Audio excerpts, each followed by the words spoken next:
We're back, everyone, and these two issues are Batman themed. One is on the fun side, one is on the violent side, to say the least. Yeah, the darker side. The darker side of Batman. Yeah. Let's just get right into it. All-Star Batman number 2, My Own Worst Enemy, Part 2. Well, you described Red Hood and the Outlaws as a train ride. Yes. Another train ride. Another Literally. train ride and another gauntlet of villains for Batman to deal with. Yes. As he's trying to get Two-Face to this house that will supposedly burn the Two-Face out of Harvey Dent. Mm-hmm. We get Killer Croc, we get King Shark, we get Amygdala, which made me laugh. Right. he shows up every now and then.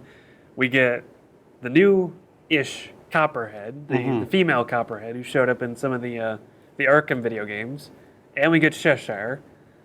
And now, at the very end, we have the formerly KG Beast. Yes. Who is just the Beast now. The one thing that I noticed about All-Star Batman is how violent it is. And I want to talk about that in a little bit, but let's give a little bit of the plot, a little bit of the story in this issue. It starts off with a forward back, if you want to call it flash forward, where it's 2 days later from when the story is actually going on, where Jim Gordon and Harvey Bullock are in their police car and they're on their way to Bruce Wayne's house because there's some information that I think Harvey Dent had laid down on the desk, and it would decrypt. The closer they got to the house, the more it would decrypt. So Gordon has pretty much said that Bruce Wayne forced their hand, and they're going to Wayne Manor. Now, I don't know if they'll end up what they find, because they go look at the clock, the clock that is where Bruce Wayne always goes through to go down to the Batcave, and they say, Bruce, what have you done? And that's one part of the story. Yeah. The other part is, like you said, on the train ride, where Bruce is fighting off the different villains, and wow, very violent. The weapons that he is using and the tactics that he is using to keep Two-Face at all cost. It didn't, I will say, the things he did in this issue didn't really stick out to me as much as the previous issue, where he stabs Killer Moth right through the hand. I mean, these are more superpowered villains. Right. You know, he does stab Amygdala. He uses the, the spray thing against King Shark. It didn't bother me that much. I mean, they are trying to make an edgier. I don't know if edgier is really the right word for Batman, but Batman does involve a lot of violent characters. Right. I mean, these are characters who use guns and knives and things. There's going to be blood that's shed. It's a little different to see that from Batman. It's a little different to see him whip out, knives from behind his back and.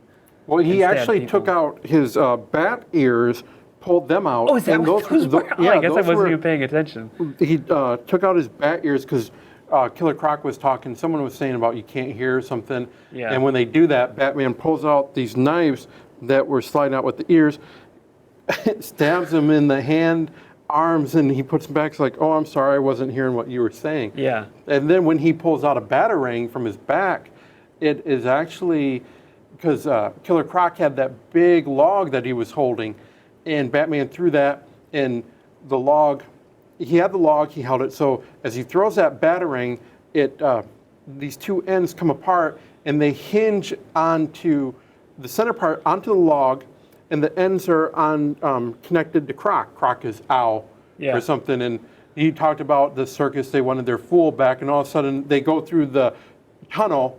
Well, of course, the log is longer than the tunnel, so Killer Croc is just smacked like you'd see out of an old Roadrunner cartoon. Yeah. And meanwhile, in the Batcave, Duke and Alfred, they're looking at these plans, and all of a sudden, it looked like some DNA, like a chemical compound, and Duke noticed immediately what it was, and he said that Batman was walking into a trap. When Duke and Alfred are talking about Two-Face, they compare this Two-Face to kind of the classic Two-Face, the very loud, very brash, very violent-sounding guy who committed crimes around the number 2. And Duke says, that's the Two-Face I know, not this guy. And Alfred says, well, that was when Dent knew Two-Face was going to come out. So he would intentionally make Two-Face act out so that Two-Face would get caught. Yep. And that would prevent sort of this, I don't want to say, the real Two-Face Right. from coming out. Sort of the Two-Face we have in the All-Star Batman series, which appears to be the real Two-Face and kind of the darker Two-Face who wants to, just bring out the evil in everyone. To have everyone sort of give into their dark side. And it's an interesting way to reconcile those two characters, because this is a very different Two-Face than what we're used to. So it makes me wonder if they did that to, explain away or even introduce Right. why Harvey Dent is like this. The Penguin, Black Mask, and the Great White. Yeah. They hire, you said, the KG Beast. Who, Yeah. Now that they'll probably just call him the Beast, but he looked like he was enjoying his retirement. I gotta say, this has been like the year of KG Beast, because he did show up in Batman vs. Superman. They Yep. had the live-action cinematic universe version of Anatoly Knaizev, or however you pronounce his last name. It really sounds like they're making him a really, really powerful villain. Right. I mean, kind of gave me like Deathstroke vibes. Especially when they mentioned that in this continuity, he has never met Batman before, I think is what they said. Yeah, or that he'd love to take out Batman. Right, and everything's going to be messy. So the three that hired him are responsible for cleaning up the mess. Yeah. What mess? It just will be messy. He seems to be, and they're paying him a lot of money too. Yeah. They also had the point with the coin of when some people pick up Dent and they were trying to make fun of his coin. Yeah, Trying to use it for their own. It was like they were going to hand the coin to him, and then one of the Right. guys decided to joke around and say, "Hey, look, it landed on tails. I guess that means you're dead." And they were going to say heads, you are good side, mutilated Yeah. side, Batman, you're alive, you're dead. They just, yeah, and Dent ends up killing that guy. Right. And says, "Oh, is that how my coin works?" yep. So he clearly doesn't want Batman dead right then. I mean, he has something else planned for him. And of course, that's right when the Beast shows up and Yes. blows up their, or at least shoots their van truck right off the road, makes his mess, or at least part of his mess. Right now, it'll be interesting to see why he wants to make it messy, because he said when he was talking to Penguin and Black Mask and Great White, he said, I've always had to do everything in quiet. Yep. Now I want to be loud. I Yes. want to make a mess. So it seems like maybe he wants to make a statement. Let's talk about the backup story here, which continues the evolution of Duke, where he is going through the wheel. What were your thoughts on what happened to his mother? Kind of an interesting combination with him and Right. Bruce, because now we have Bruce, who doesn't have his parents. He's never had family to care for or worry about. Right. And now you have Duke, whose parents were, basically transformed by Calendar Man, wasn't it? Yes. Into these just murderous lunatic things. And he has to, he's still trying to get through to them that they're his parents and, Right. that he loves them, and they don't care at this point. I mean, they seem like they're really beyond help. Big and time. one of Batman's ideas to Duke is maybe to get them into another facility, to get them somewhere where they can get more proper treatment, because it sounds like they're on the grounds Right. of Wayne Manor right now. It's some sort of other little private facility that he has, and he suggests moving him off, and that doesn't sit well with Duke. Because Batman says that would be a distraction for you Yep. to have them. And it would be hard to reconcile if you're trying to save people and your own parents want to kill you. Yep. Because Duke thinks about that when he finds that last, the surviving victim of Mr. Zaz. And she says, kill me, please, because she's in so much pain. And then he also flashes back to his mom. And his mom's saying, I'll kill you. And it's that reconciling between those two just absolute extremes. Whew. And then at the end, I thought that they had captured Zaz, or Zaz was nowhere to be found, but no, he's still there, and he slashes Duke. Yeah. Ouch. Looks like he was waiting for him. Yeah. Well, and it was interesting, too, what they've established for Zaz, too, because they established that those who get away from Zaz, he tracks down and he kills them in an even more brutal fashion. And it makes it sound like one of the surviving victims they found had met him previously. Yes. So that's, I mean, it makes him a pretty sadistic character. I mean, he was already pretty sadistic to begin with. Yeah, definitely. But, yeah. These villains in All-Star Batman seems like they have been notched up to their most dangerous and their most vicious, extreme iterations. And I'm just still, some of the level of the violence that they're going on this issue, I don't know if it will be all the time for this or because they're trying to show that the intimacy that Harvey Dent and Bruce Wayne have as friends throughout the years and the backstory of how they knew each other as kids and teenagers and the fact that Harvey Dent knows Batman and Bruce Wayne are the same person. So they make it very personal with this issue. So it kind of shows that this is why Batman is doing what he's doing to get Harvey Dent to where supposedly there is a cure, if there even is a cure. Yeah. It's sort of, the general tone kind of reminds me of like the film The Dark Knight. It does have sort of that kind of similar level of violence. Yes. Where there's pretty blatant violence, and I mean, it seems like maybe it's to appeal to that crowd, and it is nice to see.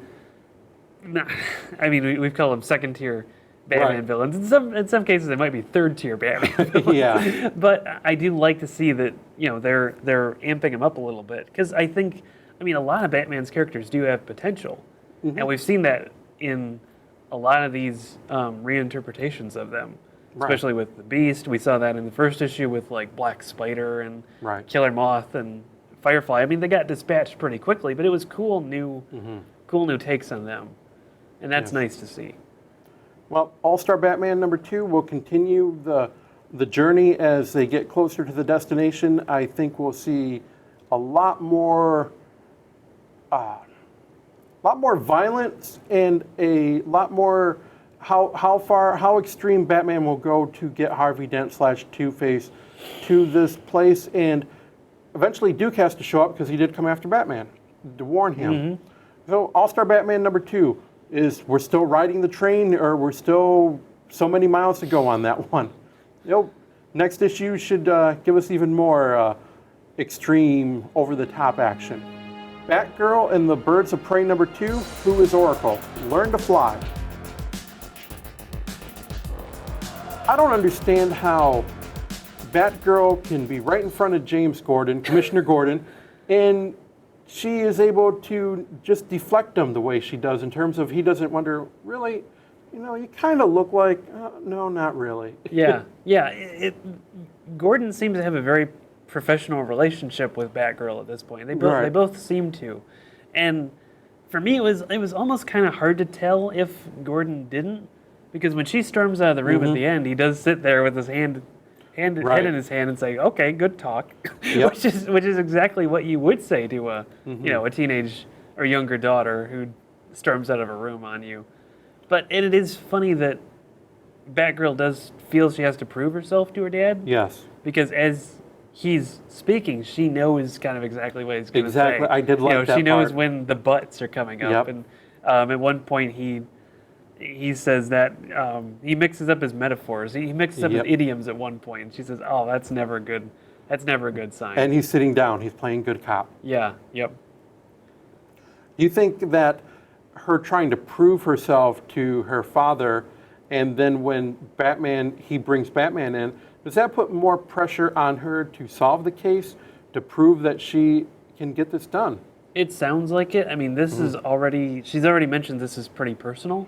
Right. And that, she says that every time she and Bruce both put on the outfits, it's personal. I mean, that's how their lives are. Right. And Batman seems to make it sound like she might not be thinking all this through clearly. Her judgment might be a little too clouded on this. So it's a lot of tension for her. Right. In this case, which is already pretty tense that someone's hijacked your previous identity. So, yeah, this is a lot of tension for Batgirl. But I feel that even though there's a lot of tension, she still is able to focus on the task at hand. And we get to see some of her computer skills when she is tracking Oracle. Once they got the bank account from Santos and he went in protective custody, well, let me take that back. The beginning of the issue starts off with Santos being escorted to protective custody, and some of Santos's goons or hired goons were after trying to protect him. They got dispatched. And I like the way they did that. They were saying, okay, we need no witnesses, and Huntress, no witnesses got it, meaning no one gets hurt. Yeah. Black Canary says, okay, poor choice of words. Right, exactly. Yeah.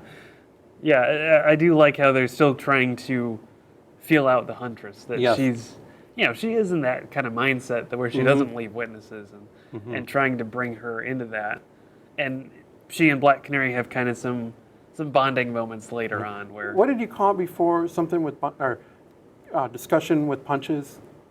Last episode with Aquaman? The discussion with punches, yeah. Yes. Yeah, in this case, more discussion with kicking. But some kicking and sweeping, yeah.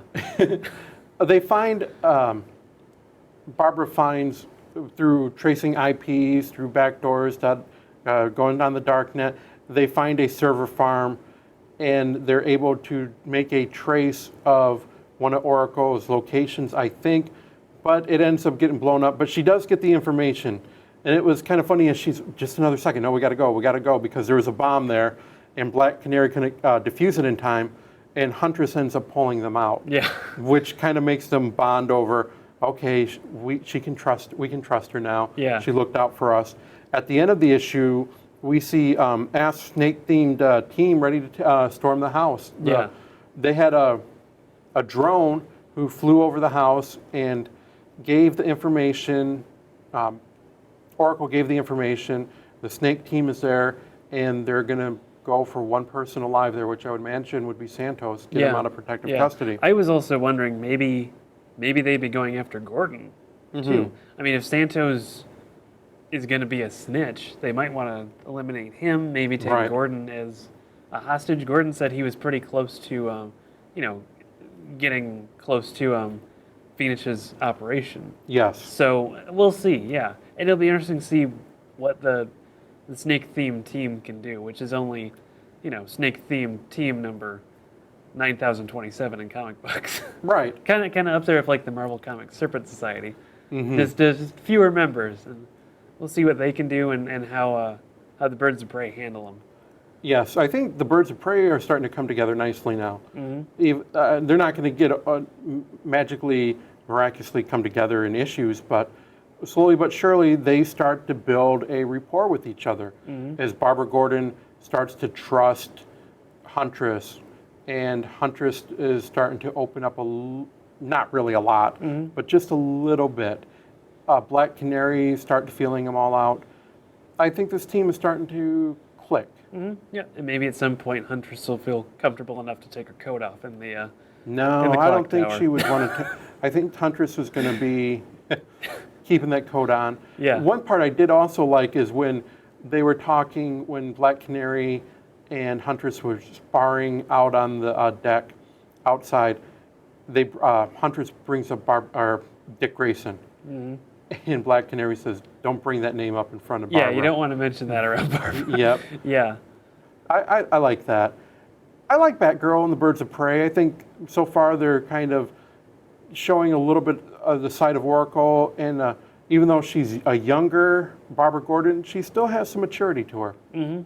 Yeah, she's still one of the more level heads of the Birds of Prey. Yes. Even though I think you can kind of make the argument that Black Canary might be the real level-headed one. Yes. I mean, Huntress is kind of impulsive and, murderous. Just a little bit. And at least in this story arc, Batgirl has kind of a personal interest in this too. When do you think that they will find that the other two, being Barbara and Black Canary, they will understand the reason why Helena being, why am I drawing a blank on her?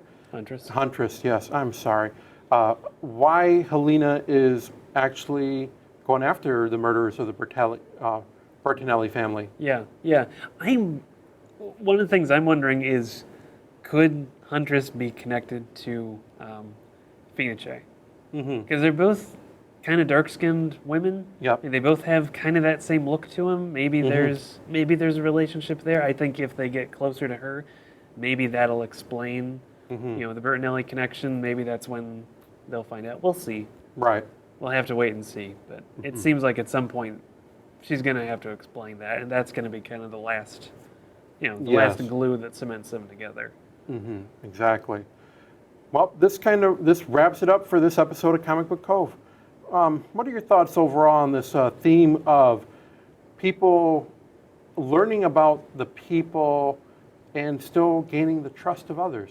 Yeah. This is a lot of new ground we're going into with a lot of new characters. Kind of some rewriting, some retelling of histories, and at least one Earth with a pretty storied history that just got erased. So, erased and reformatted. So we'll just the rewriting on a larger scale, I guess. And if you have any comments or any thoughts about these issues, drop us a line on our Facebook and on our YouTube at Delve in the Void. So for Comic Book Cove, I'm Tom Morris. And I'm Josh Holderbaum. And we will see you next time on Comic Book Cove.